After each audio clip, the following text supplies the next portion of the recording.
AP press academy చైర్మన్గా ఉన్న కొమ్మినేని శ్రీనివాస్ తన పదవికి రాజీనామా చేయబోతున్నారు. ఈ రాజీనామాపై సోషల్ మీడియాలో పెద్ద ఎత్తున రకరకాలుగా ప్రచారం కూడా నడిచింది. కొమ్మినేని శ్రీనివాస్ను కూడా జగన్మోహన్ రెడ్డి వాడుకొని వదిలేస్తున్నారు అంటూ తెలుగుదేశం పార్టీ వాళ్ళు ట్రోలింగ్ కూడా మొదలుపెట్టారు. అయితే కారణాలు వేరే. 2022 నవంబర్లో కొమ్మినేని శ్రీనివాస్ను అప్పటి వరకు సాక్షిలో రోజు ఉదయం కేఎస్ఆర్ లైవ్ షో నిర్వహించేవారు. 2022 నవంబర్లో ఆయన్ను ఏపీ ప్రెస్ అకాడమీ చైర్మన్గా నియమించారు. ఆ తర్వాత సాక్షి టీవీకి కూడా ఆయన రాజీనామా చేశారు. డిబేట్లలో కూడా పాల్గొంటూ ఉన్నారు. వైసీపీ ప్రభుత్వానికి అనుకూలంగానే ఆయన మాట్లాడుతూ ఉన్నారు. జగన్మోహన్ రెడ్డి చేస్తున్న మంచి కార్యక్రమాన్ని ప్రధానంగా ప్రస్తావించేందుకు కూడా ఆయన ప్రయత్నిస్తూ వచ్చారు. అదే సమయంలో ప్రెస్ అకాడమీ చైర్మన్గా ఉంటూ కూడా ఈనాడు ఆంధ్రజ్యోతుల్లో జగన్మోహన్ రెడ్డికి వ్యతిరేకంగా వచ్చే కథనాల్ని కూడా ఆయన విమర్శించారు. సాక్షి మీడియాలో ఆయన వ్యాసాలు కూడా రాస్తూ ఉన్నారు రెగ్యులర్గా. అయితే ప్రెస్ అకాడమీ చైర్మన్గా ఉన్న కొమ్మినేని శ్రీనివాస్ ఇలా ఈనాడు పత్రికను, ఆంధ్రజ్యోతి పత్రికను విమర్శించడం ఏంటి అని, మీడియాని ఆయన టార్గెట్ చేయడం ఏంటి అని కొందరు సీనియర్ జర్నలిస్టు బహిరంగంగానే విమర్శలు చేసిన ఉదంతము ఉంది. దానికి కొమ్మినేని శ్రీనివాస్ కౌంటర్ ఇచ్చిన ఉదంతాలు కూడా ఉన్నాయి. అయితే ఇప్పుడు ఆయన రాజీనామా చేయడానికి ప్రధాన కారణం జగన్మోహన్ రెడ్డి ఆదేశాలతోనే ఇది జరిగిందని చెప్తున్నారు. సాక్షి మీడియాలో గతంలో కేఎస్ఆర్ ఉన్నప్పుడు కేఎస్ఆర్ లైవ్ షోకు బాగా పాపులారిటీ ఉండేది. ఆ ప్రోగ్రాం కూడా చాలా సక్సెస్ఫుల్గా నడిచింది.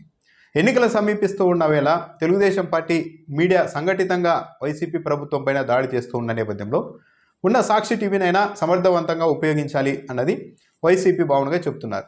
ఆ నేపథ్యంలో కేఎస్ఆర్ లాంటి వాళ్ళు సాక్షి మీడియాలో తిరిగి ఉండడం చాలా అవసరం అన్న ఉద్దేశంతోనే ఆయన చేత ఏపీ ప్రెస్ అకాడమీ చైర్మన్ పదవికి రాజీనామా చేయిస్తున్నారు. ఆయన కూడా ఇందుకు సుముఖత వ్యక్తం చేసినట్టు చెప్తున్నారు. ఇది కేవలం సాక్షి టీవీలో తిరిగి రావడానికే అని చెప్పడానికి కారణం ఏంటంటే, సాక్షి టీవీలో అప్పుడే ప్రోమో కూడా విడుదల చేశారు. కేఎస్ఆర్ లైవ్ షో మళ్ళీ వస్తుంది, కేఎస్ఆర్ కూడా కొమ్మినేని శ్రీనివాస్ కూడా తాను తిరిగి మళ్ళీ వస్తూ ఉన్నానంటూ సాక్షి టీవీలో ప్రోమోలో ఆయనే స్వయంగా కూడా చెప్తూ ఉన్నారు. ఈ నేపథ్యంలో ఈ నెల 17న ఆయన రాజీనామా చేస్తారు. ఆ రాజీనామాను వెంటనే ఆమోదిస్తారు. ఆ వెంటనే 17 నుంచి ఆ తర్వాత ఒకరోజు అటు ఇటులో సాక్షి టీవీలో కేఎస్ఆర్ లైవ్ షో తిరిగి ఉదయం ప్రారంభమయ్యే అవకాశం అయితే కనిపిస్తోంది. కొమ్మినేని శ్రీనివాస్ ఇక్కడ ప్రాక్టికల్గా చెప్పాలి అంటే మరో విషయం కూడా, ఎన్నికలు సమీపిస్తూ ఉన్నాయి. కొమ్మినేని శ్రీనివాస్కు, టీడీపీకి అంటే చంద్రబాబు నాయుడుకు, నారా లోకేష్కు ముఖ్యంగా పడదు అన్నది అందరికీ తెలిసిన విషయం. గతంలో ఎన్టీవీలో పనిచేసినప్పుడు కొమ్మినేని శ్రీనివాస్ చంద్రబాబు నాయుడు ప్రభుత్వాన్ని విమర్శించారు అన్న ఉద్దేశంతో ఆ ఛానల్ యాజమాన్యంపై ఒత్తిడి తెచ్చి కొమ్మినేని శ్రీనివాస్ను అక్కడ డిబేట్ నిర్వహించకుండా చేయడంలో లోకేష్ పాత్ర ఉంది అన్నది అందరూ చెప్పే మాట. కేఎస్ఆర్ కూడా పలు సందర్భాల్లో ఆ విషయాన్ని వెల్లడించారు. ఆ తర్వాత జగన్మోహన్ రెడ్డి దగ్గరకు తీసుకోవడంతో సాక్షి టీవీలో కొమ్మినేని చేరారు. ఇప్పుడు ఒకవేళ ఎన్నికలు జరిగితే తిరిగి వైఎస్ఆర్ కాంగ్రెస్ పార్టీ ప్రభుత్వం గెలిస్తే కొమ్మినేని శ్రీనివాస్కు ఆ తర్వాతైనా తిరిగి ఇదే పదవి ఇవ్వడానికి ఎలాంటి అడ్డంకులు కూడా ఉండవు.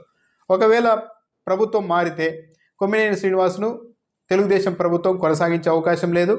కొమ్మినేని శ్రీనివాస్ కూడా స్వతహాగా తెలుగుదేశం పార్టీ హయాంలో ఇలాంటి పోస్టుల్లో ఉండేందుకు ఆయన కూడా ఇష్టపడే అవకాశం ఉండదు.